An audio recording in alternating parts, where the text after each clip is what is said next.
Okay, this video is called A Music Tribute to Mothers. And it's a long story what made me sad thinking about my mom again.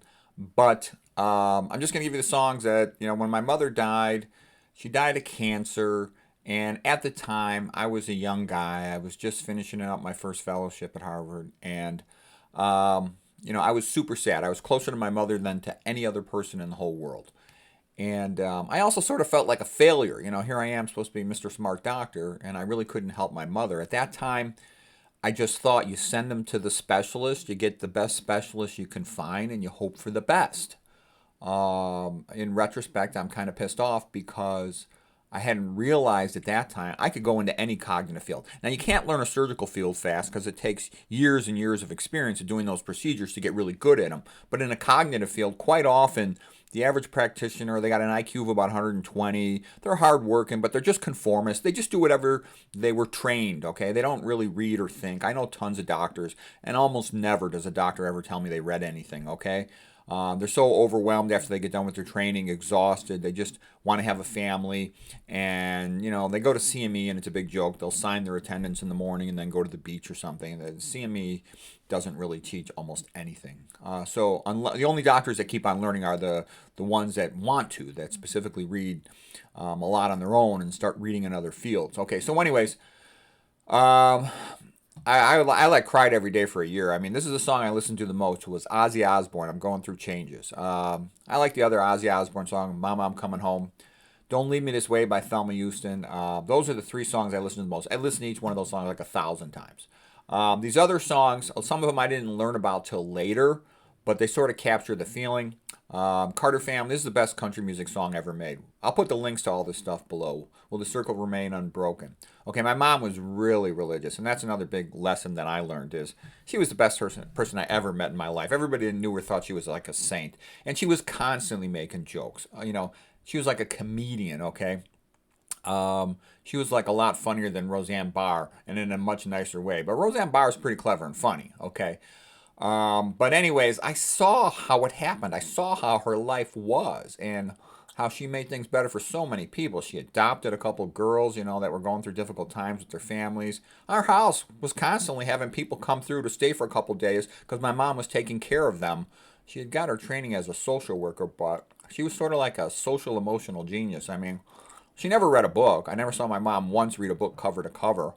But man, did she understand people and social situations. When I was young, I always go to my dad because he's kind of like me, student athlete. He was a boxer, valedictorian, all that stuff.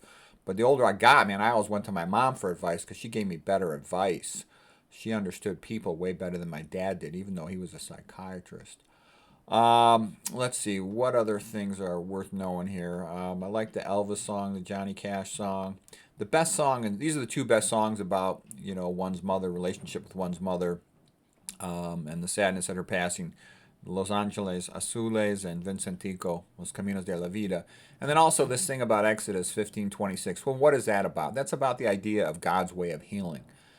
Like I said, I just figured there's nothing you could do. I didn't realize back at that time, you could read all the stuff, and once you learn the metabolic theory of cancer, then it becomes pretty obvious what you want to do. And the so called God's way of healing, uh, that came up from a lady, Dr. Lorraine.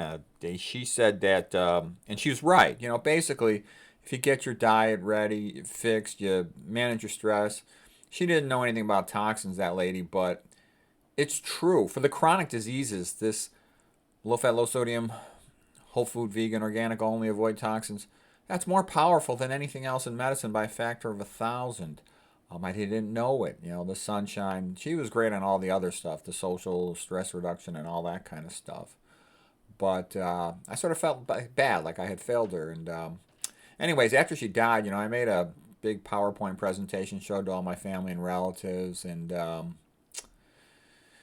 I started studying Spanish in more detail. I had, initially when I was born, Spanish was kind of frowned upon. America was very, pro-America. It was the best country in the world. Everybody in the world wanted to come to there. And my dad, I think, frowned on it when we were born. And then my mom tried to teach us Spanish when we were little, and we rejected it. Once a kid can say no, they don't want to do anything. And of course, I took it in school, got A's in school, but that's irrelevant. You don't really learn much in school. And I chatted with her a little bit in Spanish through med school and occasionally during residency, but not that much. I even wrote a book about Spanish, how to learn Spanish when I was younger, but my Spanish really wasn't that good. So I started Spanish almost because it kept me closer to my mother. It's almost like, why do you want to hear the sad songs even though they make you sad after your mother dies? Because it makes you feel closer to her. That's why you do. It makes it almost seem like she's still alive, like you still have a relationship with her here on Earth. So, anyways, that's why it came about. And then to learn Spanish, I went and ended up reading Da Vinci Code and listened to 16 audio CDs of it, to get to a high level in my Spanish. Basically, the whole secret of learning a second language is you have to focus on communication, not on grammar. Grammar is a waste of time. No kid learns their first language from grammar. They learn it from wanting to communicate with other people. So, anyways, I would have done anything for my mother. I just didn't know. I didn't know that you could study cancer on your own and learn more about it than any, cancer specialist knows because they're trained in the conventional perspective. They don't know the other stuff. And the doctors took care of my mom. They were the best ones we could find, and they meant well. And the wife of the oncologist was a close friend of our family. She actually stayed in our house for a couple of weeks taking care of my mother. And my mom outlived her prognosis. Instead of living only 2 years, she lived about 11 years. But anyways, I think you'll really like these songs, so hopefully you'll enjoy them.